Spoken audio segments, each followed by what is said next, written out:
Buenas noches, gracias Paul, felicitaciones por el evento, felicitaciones por el texto y felicitaciones por tercamente desde varios frentes seguir impulsando una reflexión de fondo sobre la minería, su historia, las visiones que están detrás, la expansión en tiempos recientes, las políticas públicas que la alimentan, los conflictos que se generan y las alternativas que desde la propia acción del movimiento social y también, por supuesto, desde el análisis crítico y de la elaboración intelectual que se van construyendo. Lo primero que quería decir es, en realidad, insistir en algo que Rocío y varios otros y otras ya mencionaron al inicio, que es la manera como este libro logra enhebrar en una sola trama enfoques conceptuales, análisis sobre la evolución de la minería, una discusión a fondo a partir de ciertos casos del movimiento social y de las transformaciones institucionales que esto trae como resultado de los conflictos, ir a fondo en el tema Conga, la atención que ahora se pone a distintos aspectos de la gestión pública en relación a varios temas, y finalmente el debate sobre transiciones construidas en base a la crítica del estado actual de las cosas, la crítica del modelo que articula el estado actual de las cosas y el afán por tener fantasías, por construir alternativas, por imaginar cosas diferentes y pelearlas, ¿no?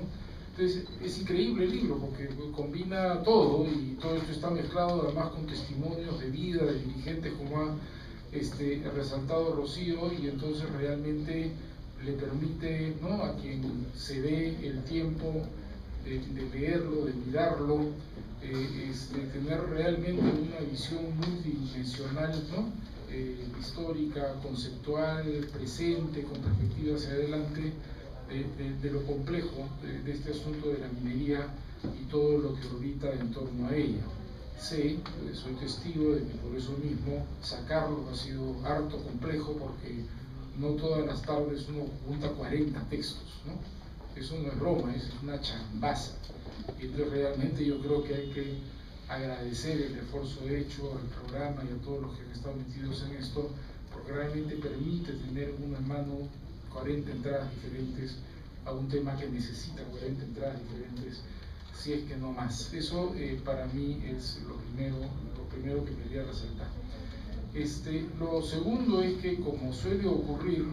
a partir de la publicación del primero de los textos sobre transiciones y de las muchas discusiones que han habido en el camino, es que vamos aprendiendo y vamos descubriendo temas nuevos y vamos complejizando nuestra propia mirada respecto de los temas que ya hemos tocado antes. Entonces yo quiero resaltar algunos de los temas que están acá contenidos, que a mí me parece que abren nuevos derroteros, que nos plantean nuevas pistas para la discusión. Y muy rápidamente, por ejemplo, tenemos un texto sobre minería y salud. A mí me gusta resaltar este texto, además porque tiene que ver con historia familiar. Mi padre trabajó en algún momento de su vida temas de salud de los trabajadores mineros en las minas de Cerro Pajo, en las minas en el centro. Eso es algo que yo he escuchado mucho tiempo, y en muchos casos el tema luego desapareció, porque desapareció ese sindicalismo minero que peleaba por mejores condiciones de trabajo dentro de la mina. Hoy día retomamos el tema de minería y salud, y puede ser leído desde varios aspectos. La manera como la actividad minera afecta a la salud de las poblaciones circundantes, porque las priva de agua, porque les contamina el aire y el ambiente, pero la manera también como la actividad minera hecha en ciertas circunstancias expone a sus propios trabajadores a problemas específicos de salud que tienen que ver con la naturaleza misma de la actividad y las condiciones en las que se hace, ¿no? Entonces, cuando nosotros mismos decimos, no se trata de levantar una plataforma cerradamente antiminera, alguna minería habrá, solo que será una minería condicionada a la consulta y al consentimiento de las poblaciones, y condicionada a los procesos previos de zonificación y ordenamiento territorial, yo creo que cabría añadir, y será una minería condicionada a que le ofrezca a sus propios trabajadores condiciones razonables de seguridad personal, condiciones razonables de trabajo para proteger su salud. Entonces se me abre ahí toda una pista de discusión. Lo mismo, digamos, hay un texto provocativo sobre el tema de minería, agua y cambio climático. Y quiero resaltarlo porque además hemos estado al mediodía con Julia Cuadros y José Chávez ahí en cooperación conversando cómo armar un reporte que realmente le meta diente al tema, ¿no?, de minería y cambio climático, mirando cómo la minería agrava un efecto negativo del cambio climático, que es el estrés hídrico, porque se chupa mucha agua, porque destruye fuentes de agua y porque contamina fuentes de agua, pero también cómo la minería consume energía. Y si esa energía es de una matriz energética sucia, entonces estamos mirando no solamente el impacto directo de la actividad minera como tal, ¿no es cierto?, sino el impacto indirecto de la actividad minera en tanto arrastra una matriz energética sucia que emite gases de efecto invernadero, sea por la vía de quemar energía fósil sucia tipo petróleo, sea por la vía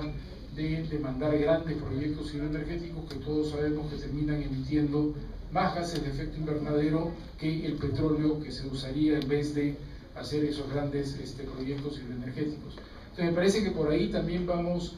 explorando temas de frontera, temas nuevos que no estaban antes en la reflexión, ¿no? Entonces este tema del vínculo minería, agua, cambio climático, al cual habrá que añadir el vínculo minería, energía, cambio climático, para tener una visión más completa de cómo una apuesta por un modelo primario exportador anclado en la exportación de minerales y en la extracción de hidrocarburos puede ser completamente incompatible con la obligación que los países y las personas tenemos que autoimponernos de limitar nuestra huella ecológica, de limitar las emisiones, de impedir sobrepasar este terrible límite de los 2 grados, ¿no?, para impedir, digamos, que se afecten las condiciones básicas de reproducción de la humanidad en el planeta Tierra. Entonces me gusta el texto porque le mete diente a temas nuevos. Yo he leído el texto rapidito de Mar sobre el tema del agua. No está todo resuelto, es obvio que en el país falta información, tenemos harta información sobre los impuestos, las regalías, el canon, en qué se gasta, tenemos alguna información sobre el consumo de energía, no tenemos ninguna información sistemática, oficial, actualizada y confiable sobre cuánta agua consume la minería a nivel nacional, por cuencas, cuánto, ¿no?, contamina, cómo contribuye al retroceso de glaciares. Es obvio que son aproximaciones iniciales, un tema que es harto complejo, pero lo bueno es que los pone en la agenda, ¿no? A mí ese me parece un tema de frontera. Minería, modelo primario exportador, cambio climático, hay una primera entrada, faltan otras, pero se abre torcha. Una tercera cosa que quería resaltar es que es impresionante cómo en el acompañamiento de los movimientos sociales y en la reflexión en torno a los temas que el propio movimiento social nos pone por delante, en primer lugar acumulamos análisis, conocimiento y alternativas frente a un conjunto de temas institucionales que hace unos años seguramente no hubiéramos sabido, ni siquiera hubiéramos querido, porque no le dábamos importancia, discutir en detalle, ¿no? Entonces en el texto uno encuentra detalles sobre temas de gestión pública, ordenamiento territorial, hay un texto, ¿no?, de Silvia Pazún y Alejandro Chirino, Javier Han que discute en detalle el tema de la consulta, Luis Víctor también entra a consultas, Ana Leiva discute de manera más general la gestión ambiental, Juan Aste valoración, compensación, protección, Javier Arellano mecanismos de distribución del canon y bueno, ya Pedro Frank en una cuestión más clásicamente del peso, del rol de la minería en la economía, en la renta pública y las alternativas. Pero si uno suma la cantidad de conocimiento, el análisis de las alternativas que frente a cada caso van saliendo, uno se da cuenta de que a partir de los retos que el movimiento social nos ha puesto por delante, a partir de la necesidad de entender cómo funcionan, no funcionan o malfuncionan las instituciones públicas que tienen que ver con estos temas, hemos colectivamente generado conocimientos que ahora permiten, creo yo, ya pensar en dar el salto hacia la formulación de una alternativa no solamente económica frente a la minería, que es un debate en el cual hemos estado mucho tiempo, sino también como... Ah, perdón, yo mismo lo estoy apagando. El peligro pesa y aprieta el botón y se apaga. Cómo construir también una alternativa totalmente diferente de gestión institucional, ¿no? Entonces, y esto tiene como trasfondo un enfoque que está también en uno de los artículos y que Verónica lo ha resaltado también en su entrevista, que es la idea de que el conflicto es motor de cambio institucional. El conflicto muchas veces aparece inmediatamente como una acción de resistencia y en muchos casos es un no sostenido, algo que la gente no quiere. Pero el conflicto siempre termina poniendo en evidencia que se tomó alguna decisión mal tomada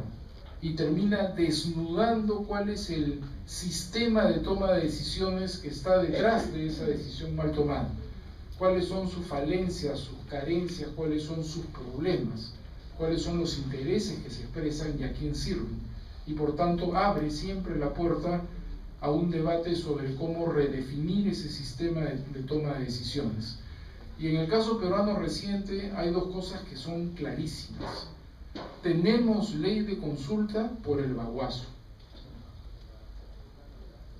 Hubo toma de decisión desde el gobierno, se produjo la avalancha de decretos, los llamados, ¿no?, de la ley de la selva, los decretos de la Amazonía.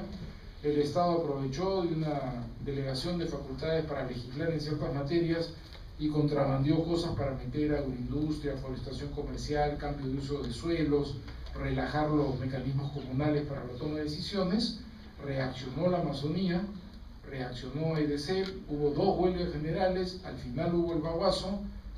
Para salir del paso, obviamente, se había un enfrentamiento, se derogaron los decretos, efectivamente, pero por si eso fuera poco, se establecieron 4 mesas y una de las 4 mesas produjo las bases, ¿no?, del acuerdo fundamental entre la Defensoría del Pueblo y las organizaciones indígenas sobre una ley de consulta. La aprobó el Congreso, García la vetó, el siguiente Congreso la aprobó por unanimidad y a partir de ahí es historia conocida. Pero eso, que es un gran cambio institucional en el Perú, que luego de no sé cuántos años de haber firmado el convenio 169 de la OIT, por fin se legisle y se reglamente para que sea efectivamente ejecutable, eso no se daba sin el baguazo. Y costó lo que costó. Y familias lloraron a sus muertos, por el lado indígena y por el lado policía. Pero sin eso no había ese cambio institucional. Y exactamente la misma es la relación entre Conga y la creación del Servicio Nacional de Certificación Ambiental. Si no hay la resistencia de Conga, hoy día no habría Servicio Nacional de Certificación Ambiental y la aprobación, la evaluación y aprobación de los estudios de impacto ambiental seguiría en manos del Ministerio de Energía y Minas, en abierto conflicto de interés, porque su interés principal no es proteger el medio ambiente, sino promover las inversiones. Y es porque Conga desnuda